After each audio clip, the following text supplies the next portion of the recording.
చంద్రబాబును గద్దెనెక్కించడానికి కాపులు ఎవరు సిద్ధంగా లేరంటూ హరిరామ్ జోగి గారు కొన్ని వ్యాఖ్యలు చేశారు. ఈ వ్యాఖ్యలను ఎలా చూడొచ్చు అంటారు? హరిరామ్ జోగి గారు సీనియర్ నాయకుడు, ఆయన కాపు సామాజిక వర్గానికి చెందిన ప్రముఖుడు. ఆయన జగన్మోహన్ రెడ్డి గారు గత 3 నెలల నుంచి కూడా ఆ పార్టీ అభ్యర్థులను నిర్ణయిస్తూ ఉన్నారు. 3 నెలల ముందే ఆయన ఎన్నికల సంకారం పూరించారు.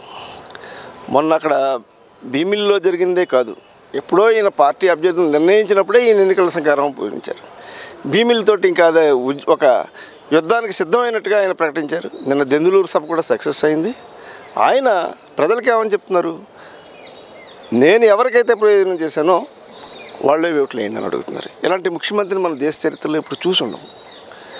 అటువంటి వ్యక్తిని ఢీకొనేటప్పుడు నీ సామాజిక వర్గాన్ని అంతా కలుపుకుని వెళ్ళాలి. నువ్వు హరిరామ్ జోగి లాంటి సీనియర్ని తీసుకుని వెళ్ళాలి. ఆయన ఏం చెప్తున్నారు? ఆయన మంచి చెప్తున్నారు. మనం 60 సీట్లకు పోటీ చేస్తే నువ్వు గతంలో 1 సీటు కూడా పోటీ చేసి గెలుపొందలేదు.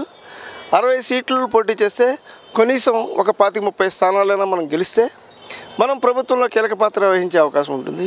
అటువంటిది మనమే 30 సీట్లకు పోటీ చేసి 20-25 సీట్లకి తగ్గించుకుంటే కనుక మనం ప్రభుత్వంలో మన పాత్ర ఏమీ ఉండదనే ఉద్దేశంతో హరిరామ్ జోగి గారు చెప్పినట్టుగా అర్థమవుతూ ఉంది. అది ఆయన సూచన పరిగణలోకి తీసుకోకుండా ఉంటే మళ్ళీ ఈయన కూడా ఓడిపోతారు.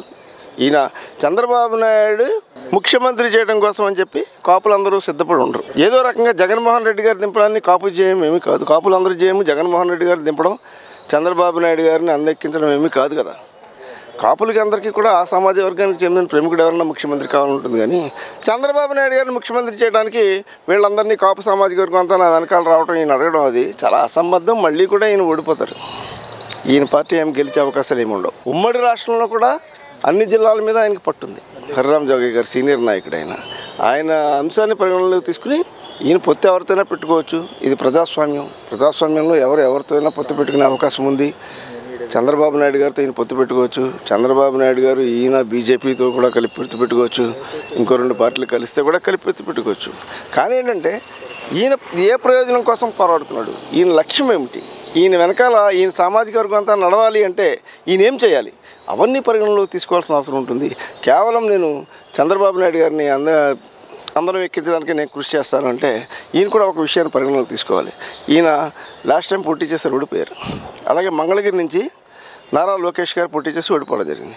కానీ నారా లోకేష్ గారిని దొడ్డిదారిని ఎమ్మెల్సీ చేసి మంత్రి పదవి ఇచ్చి ఆయన కొడుకునే ఆయన చూసుకున్నాడు. కానీ నువ్వు ఆయన కొడుకు కన్నా ఎక్కువ పని చేస్తున్నావు. నువ్వు ఆయన ముఖ్యమంత్రి కావాలని నువ్వు తపన పడుతున్నావు. నీకేమన్నా చంద్రబాబు నాయుడు గారు చేశారా? నీకే చేయండి. నీ పార్టీలో ఉన్న మిగతా వాళ్ళందరికీ, నీ వెంట నడిచే కాపు సోదరులందరికీ కూడా ఏం చేస్తాడు అనుకోవడం, వీళ్ళందరినీ ఊకమ్మడిగా చంద్రబాబు నాయుడు గారు తాకట్టు పెట్టడమే తప్పించి కానీ ఏమి ఉండదు. ఆయన గతంలో కూడా నీకు అన్యాయం చేశారు. తన కొడుక్కి నీ అంత రాజకీయ అనుభవం లేదు.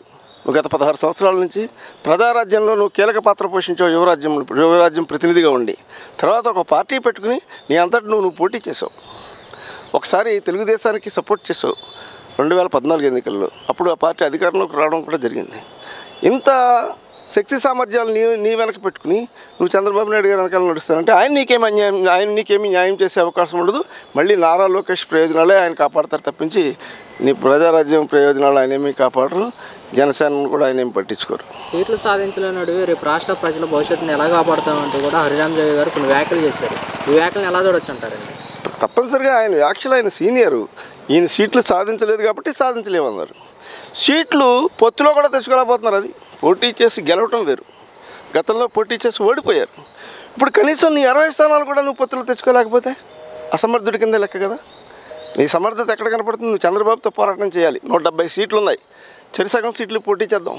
మా సామాజిక వర్గం 30% ఉంది. నీకు పార్టీ బలం ఉంది. చెరిసగం పోటీ చేసి అధికారంలోకి వద్దామని అడగాలి. కానీ నాకు 20 అయినా పర్వాలేదు, నాకు 15 అయినా పర్వాలేదు అంటే మిగతా మీ పార్టీకి సంబంధించిన ప్రతినిధులందరూ